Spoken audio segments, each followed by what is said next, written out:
다니엘서 제3과 신앙의 자유와 진정한 예배. 다니엘서 3장. 주제절. 왕이여, 우리가 섬기는 하나님이 계시다면 우리를 맹렬히 타는 풀무불 가운데에서 능히 건져내시겠고 왕의 손에서도 건져내시리이다. 그렇게 하지 아니하실지라도 왕이여, 우리가 왕의 신들을 섬기지도 아니하고 왕이 세우신 금신상에게 절하지도 아니할 줄을 아옵소서. 다니엘서 3장 17절 18절. 시작하는 말. 처음 창조된 인간에게 최초로 이르러온 유혹은 하나님과 같이 되리라는 사탄의 속삭임이었다. 창세기 3장 5절. 사람은 모두 자기를 중요하게 생각하는 자아중심과 자신의 품위와 인격을 지키려는 자존심을 가지고 있다. 이러한 본능은 자신이 하나님에 의하여 창조된 피조물임을 인정하고 기억할 때는 자신의 인격을 향상시키는 관건이 된다. 그러나 하나님을 창조주로 인정하고 존경하는 표현인 예배를 부인하고 거절할 때는 이러한 인간의 자존심은 자기 숭배로 변질된다.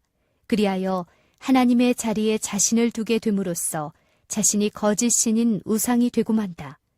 그것이 곧 사탄의 정신이요 사탄의 종교인 것이다. 사람이 하나님을 부인하면 자신이 곧 하나님이 된다. 그것은 모든 무신론적인 독재자들과 세속적인 위인들의 자기 신격화 현상이다. 느부갓네살도 그 가운데 한 사람이었다. 금신상의 제막식. 1. 느부갓네살 왕은 어떤 신상을 세우도록 했는가? 느부갓네살 왕이 금으로 신상을 만들었으니 고는 60규빗이요 광은 6규빗이라. 그것을 바벨로니아 도의 두라 평지에 세웠더라. 다니엘서 3장 1절. 설명. 다니엘서 2장에서 우리는 하나님께서 바벨로니아 왕 느부갓네살에게 세상의 장래를 나타내 보이신 두려운 신상을 보았다. 그 결과로 느부갓네살은 하나님께 경배했다. 그런데 3장에서 우리는 반대로 느부갓네살 왕이 거대한 금신상을 만들고 모든 사람들에게 그것에 경배하라고 강요하는 것을 본다.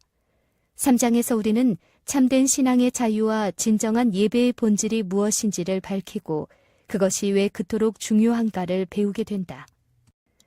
2장의 사건이 있은 후 여러 해가 지나 왕권이 확고해진 느부갓네살은 유프라테스강 유역의 두라 평지에 받침대를 포함하여 높이 60규빗, 즉 27m, 폭이 6규빗, 즉 2.7m나 되는 거대한 신상을 세우게 했다.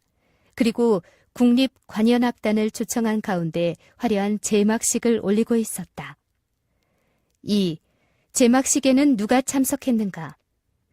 이에 방백과 수령과 도백과 재판관과 재무관과 모사와 법률사와 각도 모든 관원이 느부갓네살 왕이 세운 신상의 낙성 예식에 참집하여 느부갓네살 왕이 세운 신상 앞에 서니라.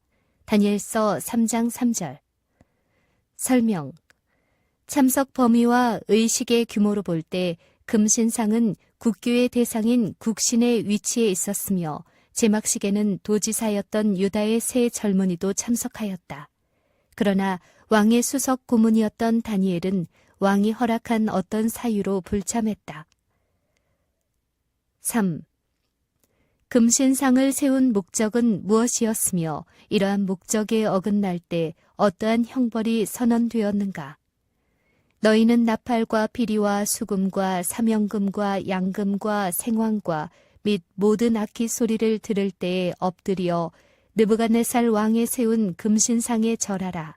누구든지 엎드려 절하지 아니하는 자는 즉시 극렬히 타는 풀무에 던져 넣으리라 하매. 다니엘서 3장 5절 6절. 설명. 금신상은 단순한 조각품이 아니라 사탄이 그 배후 세력인 바빌로니아의 신들을 경배하게 할 목적으로 건립한 것이었고 제막식은 이러한 거짓 신들을 예배하는 의식이었다. 신상에게 절하기를 거절하는 자는 풀무불에 던져넣는 극형에 처해졌다. 느부갓네살은 왜 이처럼 엄청난 일을 계획했을까? 다니엘이 왕의 꿈에 나타났던 이장의 신상을 해석할 때 왕은 곧 그 금머리이니다 라고 선언했었다. 머리 부분에서 그의 나라가 끝난다는 해석을 그는 그대로 받아들일 수가 없었다. 그는 이 해석을 바꾸어 바벨로니아를 만세 왕국으로 만들기 위해 발끝까지 금으로 된 신상을 만들게 했으며 모든 사람들이 절하게 함으로써 그것을 신격화했다. 제막식은 바벨로니아의 흉몽을 길몽으로 바꾸기 위한 화려한 푸닥거리였다. 그것은 과거 로마 제국이 황제를 신격화하여 황제의 예배를 강요하고 이를 거부한 그리스도인들을 원형 극장에 던져 사자밥이 되게 한 것이나 일본의 천황 숭배인 신사참배와 같은 목적으로 인간의 신앙 양심을 짓밟는 명백한 우상 숭배였다. 참 신앙의 용사들. 4. 누가 감히 왕명을 어기고 금신상에 경배하기를 거절했는가? 이제 몇 사람 사드락과 메삭과 아벳느고는 왕이 세워 바벨로니아 도를 다스리게 하신 자이언을 왕이여 이 사람들이 왕을 높이지 아니하며 왕의 신들을 섬기지 아니하며 왕이 세우신 금신상에게 절하지 아니하나이다. 다니엘서 3장 12절. 설명. 신상 참배를 알리는 국립관현악단의 장엄한 음악이 연주되는 동안 참석한 모든 군주들과 고관들이 일제히 엎드려 경배했으나 도지사의 신분으로 참석한 다니엘의 세 친구들은 장승처럼 태연하게 서 있었다. 이 사실은 즉시 시기심에 가득 찬 바벨로니아의 지도급 인사들에 의해 왕에게 보고되었다. 이들은 지난날 왕의 꿈을 찾아 해석하지 못함으로 사형에 처해질 운명이었으나 다니엘의 호소로 간신히 목숨을 건진 사람들이었다. 그러나 이제 그 은혜를 왕에 대한 충성을 빙자하여 이렇게 배신으로 갚은 것이다. 사단이 조종하는 인종과 종교와 명예에 대한 살인적인 편견과 시기가 발동된 것이다. 5. 세 젊은이의 뜻밖의 행동에 대한 왕의 반응은 어떠했는가? 느부갓네살이 그들에게 물어 가로되 사드락과 메삭 아벳느고야 너희가 내 신을 섬기지 아니하며 내가 세운 금신상에게 절하지 아니하니 짐짓 그리하였느냐? 이제라도 너희가 예비하였다가 언제든지 나팔과 피리와 수금과 사명금과 양금과 생황과 및 모든 악기 소리를 듣거든 내가 만든 신상 앞에 엎드려 절하면 좋거니와 너희가 만일 절하지 아니하면 즉시 너희를 극렬히 타는 풀묵 가운데 던져 넣을 것이니 능히 너희를 내 손에서 건져낼 신이 어떤 신이겠느냐. 다니엘서 3장 14절 15절. 설명. 금신상에게 절하지 않은 것은 바벨로니아의 신들에게 경배하지 않은 가장 불경한 행위인 동시에 왕의 명령을 거스리는 중죄임이 선언되었다. 그러나 평소에 다니엘과 세 친구에 대해 호의적이었던 왕은 그들에게 또 한 번의 기회를 주어 그들을 설득하는 한편 거절할 경우 가장 가혹한 방법으로 처형하겠다는 왕의 결단을 통고했다. 하나님과 바벨로니아 신의 대결. 6. 왕의 선언과 세 젊은이의 신앙 고백 가운데 나타난 이 사건의 핵심이 되는 주제는 무엇인가? 느부갓네살, 너희가 만일 절하지 아니하면 즉시 너희를 극렬히 타는 풀묵 가운데 던져 넣을 것이니 능히 너희를 내 손에서 건져낼 신이 어떤 신이겠느냐. 다니엘서 3장 15절. 세 젊은이. 사드락과 메삭과 아벳느고가 왕에게 대답하여 가로되 느부갓네살이여 우리가 이 일에 대하여 왕에게 대답할 필요가 없나이다. 만일 그럴 것이면 왕이여 우리가 섬기는 우리 하나님이 우리를 극렬히 타는 풀묵 가운데서 능히 건져내시겠고 왕의 손에서도 건져내시리이다. 다니엘서 3장 16절 17절. 설명. 금신상의 제막식에서 엎드려 절하는 문제는 단순한 의식상의 문제가 아니라 느부갓네살이 섬기는 바벨로니아의 신과 유다의 세 젊은이가 섬기는 하나님과의 대결임이 분명해졌다. 그것은 어느 신이 참 하나님인가를 확증해야 하는 최고의 주제와 사람이 어느 신에게 최선의 예배를 드려야 하는지를 판가름해야 하는 인간의 가장 엄숙한 선택이었다. 7. 느부갓네살이 죽음으로 위협하며 경배를 강요한 바벨로니아의 신은 누구인가? 해답. 바벨로니아의 주신의 칭호는 벨, 즉 마루둑이다. 에레미야 50장 2절. 구약 성경에 나오는 가나안의 주신 바알과 같은 주라는 뜻이다. 고대 근동의 전설에 의하면 마루둑은 사람과 동물을 창조하여 메소포타미아 지방에 살게 한 창조의 신으로 자신의 보좌는 북극 하늘 높은 산에 있다고 주장하고 있어 하늘에서 하나님을 반역하다가 내쫓겨 마침내 사탄이 된 성경의 악한 천사 루스벨을 상징하는 게 확실하다. 8. 다니엘과 세 친구가 섬기는 우리 하나님은 어떠한 하나님이신가? 해답. 신구약 성경에 나타난 여호와 하나님께서는 우주와 세상의 모든 것을 지으신 창조주 하나님이시고 자비롭고 은혜로우신 참 하나님이시다. 하늘에서 반역을 일으켜 추방당한 사탄의 유혹에 빠져 범죄함으로 죽게 된 인간을 구원하기 위하여 하나님의 아들을 보내셨는데 그분이 바로 신약 성경에 나타난 예수 그리스도이시다. 이리하여 유다의 세 젊은이와 바벨로니아의 느부갓네살로 대표된 극한의 예배 논쟁은 하나님과 사탄과의 대결, 선과 악의 대쟁투임이 확실해졌다. 9. 유대 세 젊은이는 왜 금신상에게 절하는 일을 거부했으며 하나님만 경배하기로 작정했는가? 그가 큰 음성으로 가로되 하나님을 두려워하며 그에게 영광을 돌리라. 이는 그의 심판하실 시간이 이르렀음이니 하늘과 땅과 바다와 물들의 근원을 만드신 이를 경배하라 하더라. 요한계시록 14장 7절. 너는 나 외에는 다른 신들을 내게 있게 말지니라. 너를 위하여 새긴 우상을 만들지 말고 그것들에게 절하지 말며 그것들을 섬기지 말라. 출애굽기 20장 3절에서 5절. 설명. 부모는 아무나 되는 것이 아니다. 부모와 자식은 생명을 주고받은 특별한 관계로서 자식을 낳아서 사랑과 희생으로 기른 사람만이 부모이며 부모의 자격이 있는 것이다. 그러한 부모만이 자녀들로부터 최고의 사랑과 존경을 받기에 합당한 존재인 것이다. 그처럼 아무나 하나님이 되는 것이 아니다. 인간과 세상을 지혜와 능력과 사랑으로 창조하신 창조주만이 하나님이 될 수 있으며 그러한 하나님만이 인간으로부터 최고의 존경과 찬양을 받기에 합당한 대상인 것이다. 그러므로 합당한 효도가 자식의 본분이듯 합당한 예배는 창조주 하나님께 대한 인간의 본분이요 인간만이 누릴 수 있는 특권인 것이다. 우상이란 창조주가 아니면서도 하나님만이 받으셔야 할 존경과 예배를 요구하는 파렴치한 거짓 신이며 그런 행위가 우상 숭배인 것이다. 그것이 우상을 내세워 경배를 강요하는 거짓 종교의 진상이며 그 배후는 언제나 하나님을 대적하여 반역을 이끌어온 사탄인 것이다. 10. 강요된 우상 숭배를 단호하게 거절한 세 젊은이의 위대한 신앙 고백은 무엇이었는가?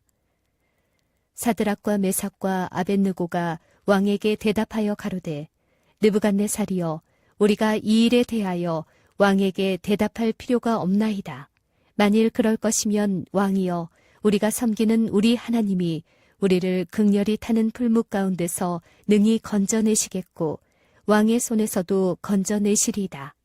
그리 아니하실지라도 왕이여 우리가 왕의 신들을 섬기지도 아니하고 왕의 세우신 금신상에게 절하지도 아니할 줄을 아옵소서. 다니엘서 3장 16절에서 18절. 설명. 세 젊은이는 우상 숭배는 고려할 여지도 없는 요구이며 그들이 섬겨온 하나님만이 인간의 경배를 받기에 합당하신 유일한 창조주이심을 선언하였다. 동시에 그들이 섬기는 하나님은 전능하심으로 자신들을 풀무불로부터 능히 구원하실 수 있는 분이심을 천명하였다. 그러나 하나님께서 다른 목적이 있으셔서 그들의 생명을 구해내지 않으신다 해도 하나님만을 경배하려는 그들의 결심에는 아무런 변화가 없다는 자신들의 신앙을 고백했다. 11. 풀무불에서 건져내지 아니하실지라도 하나님만을 경배하겠다는 세 젊은이의 신앙은 도대체 어디에 근거한 신앙인가? 해답.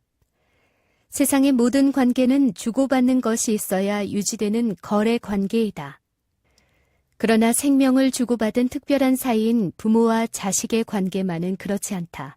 자식에 대한 부모의 사랑은 조건이 없다. 오히려 자식이 어려울수록 부모가 손해볼수록 더욱 강해지는 무조건적인 사랑의 관계이다. 이러한 부모의 사랑을 깨달은 자식은 자신이 불행하게 되거나 부모가 자신에게 아무것도 베풀 수 없는 때에라도 조건 없는 효도를 계속하는 효자가 되는 것이다. 그것이 진정한 부모와 자식의 관계이다. 생명을 주고받은 하나님과의 인간 관계도 마찬가지이다. 하나님을 경배하는 것은 하나님의 조건 없는 무한한 사랑에 대한 인간의 순수한 반응인 것이다. 무슨 혜택이나 복을 받기 위해 하나님을 섬기는 것은 유산을 받기 위해 부모를 공경하는 것과 같은 거래 행위이지 진정한 예배가 아닌 것이다. 풀무불에서 건져내지 아니하실지라도 변함없이 하나님만 섬기겠다는 새 친구의 고백은 진정한 예배가 무엇임을 천명한 것이다. 12. 금신상의 절하기를 끝내 거절한 세 젊은이에게 어떤 일이 일어났는가?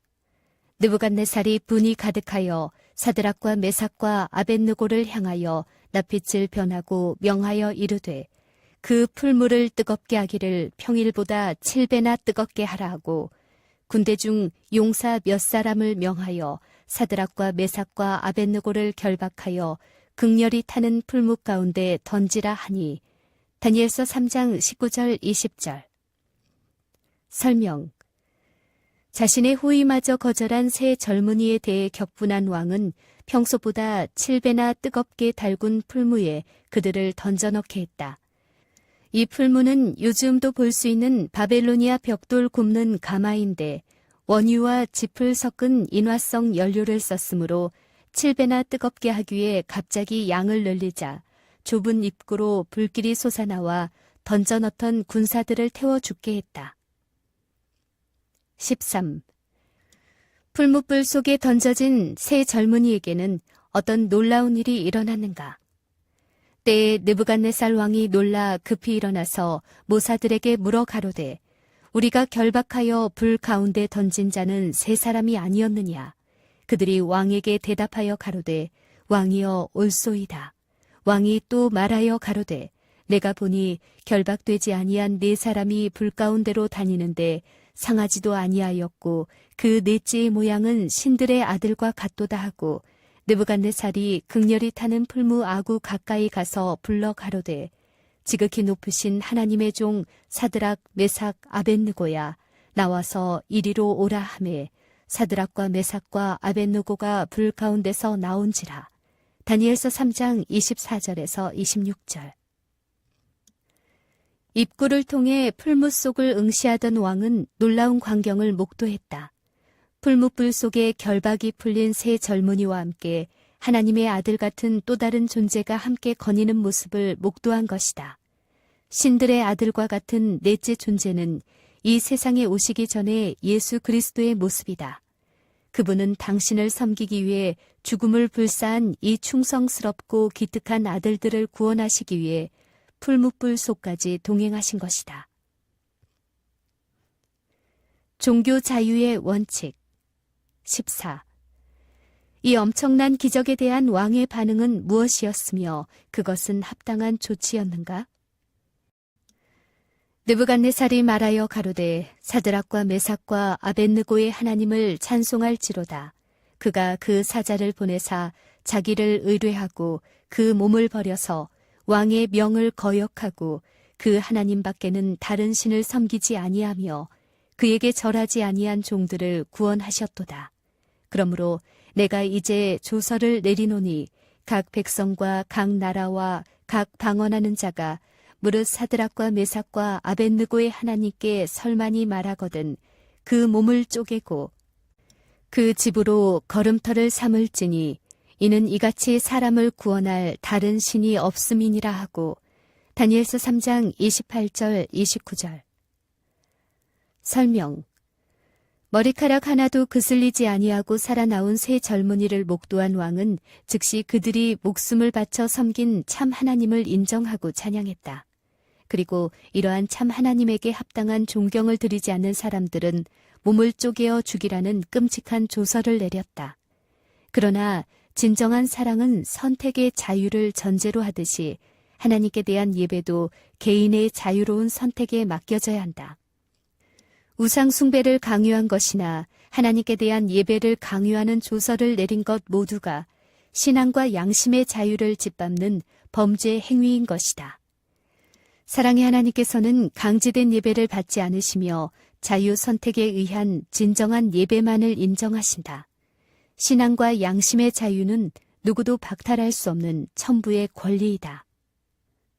참다운 예배의 요청. 15. 마지막 시대의 모든 사람이 창조주이신 참 하나님께 합당한 예배를 드리도록 요청하는 어떠한 기별이 주어졌으며 그 근거는 무엇인가? 또 보니 다른 천사가 공중에 날아가는데 땅에 거하는 자들 곧 여러 나라와 족속과 방언과 백성에게 전할 영원한 복음을 가졌더라. 그가 큰 음성으로 가로되 하나님을 두려워하며 그에게 영광을 돌리라. 이는 그의 심판하실 시간이 이르렀음이니 하늘과 땅과 바다와 물들의 근원을 만드신 이를 경배하라 하더라. 계시록 14장 6절과 7절. 설명. 우주와 세상을 만드시고 인간을 창조하신 하나님께서 분명히 계시므로 자식이 부모에게 마땅히 그래야 하듯 모든 사람은 창조주 하나님을 인정하고 그분께 합당한 경배를 드려야 한다. 부모의 출산이 효도의 근거가 되듯 하나님의 창조는 참된 예배에 합당한 근거가 된다. 16. 창조주 하나님을 인정하고 최고의 존경을 표하는 합당한 예배가 구체적으로 어떻게 드려져야 하는가? 안식일을 기억하여 거룩히 지키라. 이는 엿새 동안에 나 여호와가 하늘과 땅과 바다와 그 가운데 모든 것을 만들고 제7일에 쉬었음이라. 그러므로 나 여호와가 안식일을 복되게 하여 그날을 거룩하게 하였느니라. 출애굽기 20장 8절 11절. 설명. 창조는 예배의 근거이다.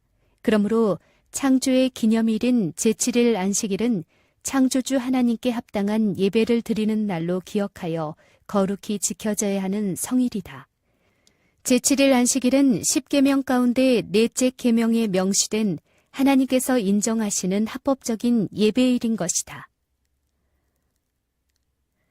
참다운 예배와 핍박. 17. 마지막 때에 또다시 10계명에 명시된 합당한 예배를 고수하는 소수의 신앙의 자유를 위협하는 다수의 박해가 어떻게 예언되었는가? 저가 권세를 받아 그 짐승의 우상에게 생기를 주어 그 짐승의 우상으로 말하게 하고 또 짐승의 우상에게 경배하지 아니하는 자는 몇이든지 다 죽이게 하더라. 저가 모든 자, 곧 작은 자나 큰 자나 부자나 빈궁한 자나 자유한 자나 종들로 그 오른손에나 이마에 표를 받게 하고 누구든지 이 표를 가진 자 외에는 매매를 못하게 하니 이 표는 곧 짐승의 이름이나 그 이름의 수라. 계시록 13장 15절에서 17절. 설명. 고대 바벨로니아가 당시에 그랬듯이 마지막 때에도 영적인 바벨로니아로 표상된 정치와 종교에 연합된 세력에 의해 창조주 하나님께 대한 합당한 예배를 고수하는 소수가 또다시 핍박을 당할 것으로 예언되었다. 그것이 특별히 하늘과 땅과 바다와 물들의 근원을 만드신 하나님을 기억하여 예배하는 제7일 안식일 준수와 연관된 사실은 우연한 일이 아니다. 너희는 나의 안식일을 지키라. 이는 나와 너희 사이에 너희 대대의 표징이라고 선언되어 있어 장차 강요될 짐승의 표와 상반된 의미를 지니고 있기 때문이다. 짐승의 표가 무엇인지는 요한계시록 연구에서 다루어질 것이다. 18. 세상 역사의 마지막까지 창조주 하나님께 대한 합당한 예배를 끝까지 고수할 특별한 백성이 있을 것임에 대해 어떠한 언급과 약속이 있는가? 용이 여자에게 분노하여 돌아가서 그 여자의 남은 자손, 곧 하나님의 계명을 지키며 예수의 증거를 가진 자들로 더불어 싸우려고 바다 모래 위에 섰더라. 계시록 12장 17절. 성도들의 인내가 여기 있나니 저희는 하나님의 계명과 예수 믿음을 지키는 자니라. 계시록 14장 12절. 적은 무리여 무서워 말라. 너희 하나님께서 그 나라를 너희에게 주시기를 기뻐하시느니라. 누가복음 12장 32절. 마치는 말. 자기를 낳아 길러주신 부모님의 존재와 사랑에 반응하는 것이 효도이다. 그것은 자식의 마땅한 도리이다. 그것은 사람이 자신의 존재의 기원과 자신의 생명의 근원을 인정하는 인격적인 행위이다. 효도할 때 자식으로서의 인간의 정체성이 확립되는 것이다. 사람다워지는 것이다. 인간은 지음을 받은 피조물이다. 인간이 자신의 피조성을 인정할 때 비로소 인간성을 지니게 된다. 그리고 참으로 인간다워진다. 이처럼 피조물인 인간이 자신의 존재를 가능하게 하신 창조주 하나님의 존재를 인정하고 그분의 속성인 사랑에 반응하고 그분에게 합당한 존경과 감사를 드리는 것이 예배이다. 예배는 가치에서 나온 말이다. 예배는 인간이 최고의 가치를 하나님께 돌리는 가장 가치 있는 일이다. 거기에 인간의 가치가 있다. 그러므로 예배하지 않는 인간은 피조물인 인간으로서의 가치를 상실한 가치 없는 인간이 되는 것이다. 예배할 때 비로소 인간은 자신이 하나님의 사랑의 대상으로 창조된 피조물임을 깨닫는 인간의 정체성을 찾게 되고 경험하게 된다. 비로소 진정한 인간이 되는 것이다. 그것은 너무나 절대적이기 때문에 무엇에 의해서도 방해받지 말아야 한다. 그것이 부모와 자식의 관계처럼 거래 없이도 유지될 수 있는 유일하고도 절대적인 관계인 예배인 것이다. 그러한 예배가 참으로 마땅하지 않은가? 그러한 예배가 참으로 가치 있지 않은가? 그러한 예배가 참으로 시급하지 않은가? 내가 바로 그러한 예배를 드려야 할 사람이 아닌가?